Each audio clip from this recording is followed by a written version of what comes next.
Député PSD Langue, président du groupe PS-NUPES et apparenté à l'Assemblée nationale. Elisabeth Borne continue donc de consulter s'agissant de la fameuse réforme des retraites. Vous serez-vous dans son bureau demain matin ?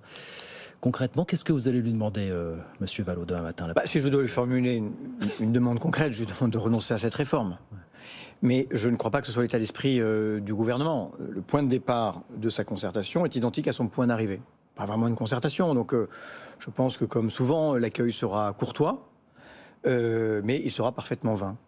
Elle va vous parler des projections du corps, qui ne sont pas très optimistes pour les 15-20 prochaines années. Eh bien, je pourrais lui parler des projections du corps, alors, parce que sans doute le gros défaut que nous avons, c'est que nous lisons, nous aussi, le rapport du corps, et que si vous lisez bien le rapport du corps, ils disent qu'il n'y a pas de dynamique hors de contrôle des dépenses de retraite. Pas de dynamique hors de contrôle, mais si vous regardez le détail, il y a plusieurs scénarios. Entre 0,4 et 0,8 points de PIB pour plus de 350 milliards de dépenses chaque année. Il y a un certain nombre d'hypothèses sur lesquelles se fondent les scénarios du corps qui sont celles du gouvernement. Je vous en donne juste une qui est intéressante. Il y a une paupérisation absolue et relative des fonctionnaires dans la durée. C'est-à-dire que dans les hypothèses que présente le gouvernement, il y a un déficit de recettes, la baisse du taux de prélèvement des fonctionnaires. Il y a par exemple, l'hypothèse du gouvernement se fonde sur des perspectives de productivité qui sont très faibles. C'est-à-dire qu'il ne croit même pas aux réformes économiques qu'il est en train de construire et qui sont destinées à augmenter notre productivité. Donc nous contestons l'urgence et quand bien même nous regarderions le déficit tel que le gouvernement le reprend à son compte, il y a des manières beaucoup plus justes de combler un déficit, d'équilibrer. Il faut aussi peut-être regarder sur plus longue période, jusqu'en 2070, puisque ce sont les projections du corps.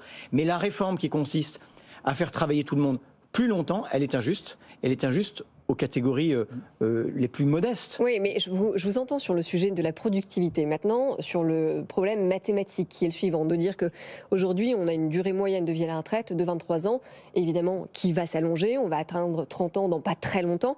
Comment est-ce qu'on fait pour financer 30 ans de vie à la retraite avec 40 ans de vie active ? Mais ça, pardonnez-moi, mais vous faites des perspectives d'augmentation de l'espérance de vie qui ne sont plus au rendez-vous. Ça augmente légèrement. Pour les femmes, ça n'augmente quasiment plus. Et aujourd'hui, ça augmente moins que pour les hommes. Et puis, il faut regarder, j'allais dire, par catégorie socio-professionnelle. À 62 ans, vous avez un quart des plus pauvres des Français qui sont déjà morts. C'est quoi le projet du gouvernement ? Qu'il soit 50% être décédé à 65 ans. Regardez ce qu'est la différence d'espérance de vie entre un cadre et un ouvrier. La mesure du gouvernement est injuste. C'est pas moi qui le dis, c'est notamment l'adresse, c'est-à-dire le gouvernement, les services du gouvernement, qui ont fait des projections et qui disent en fait ceux qui vont sur tout un cycle de vie payer le plus cher et perdre à cette réforme, ce sont les 10% non, mais là, français les plus modestes. Ce que vous dites, c'est que pour le moment, l'exécutif n'adresse pas les régimes spéciaux et que l'ambition sociale de ce projet, en tout cas, elle perd d'avenir. Je vous parle du régime général, je vous parle de la vie des Français, je vous parle de gens qui sont concernés par cette retraite, qui peut-être vont partir dans 3 mois ou dans 3 ans.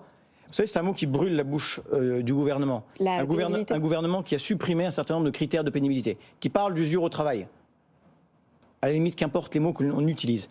Aujourd'hui, il y a des gens, des travailleurs dont le corps n'est plus capable d'assumer un certain nombre de tâches. Alors on peut, comme l'a fait M. Patria, penser qu'aujourd'hui, quand on est maçon, on a des exosquelettes, mais enfin, on peut dire des exobêtises, sans scier, ça n'en fait pas une... Vous me direz, c'est pour revenir à l'usine à gaz qui a été mise en place sous les années de François Hollande, c'est peut-être pas ce qu'on cherche non plus, on n'avait pas avancé d'un iota sur ce sujet à l'époque quand même. Et j'allais dire, le gouvernement vient d'arriver ? Ça fait 5 ans qu'il est, qu'il est là. Combien de gens attendaient une réforme de la prévention de la pénibilité. Prévention. De la pénibilité, ils ne l'ont pas eu. Et aujourd'hui, ont des vies brisées. L'espérance de vie en bonne santé d'un ouvrier est largement inférieure à celle d'un cadre. C'est une mesure qui est injuste. Et même Philippe Aghion, qui était conseil du gouvernement, dit c'est très injuste.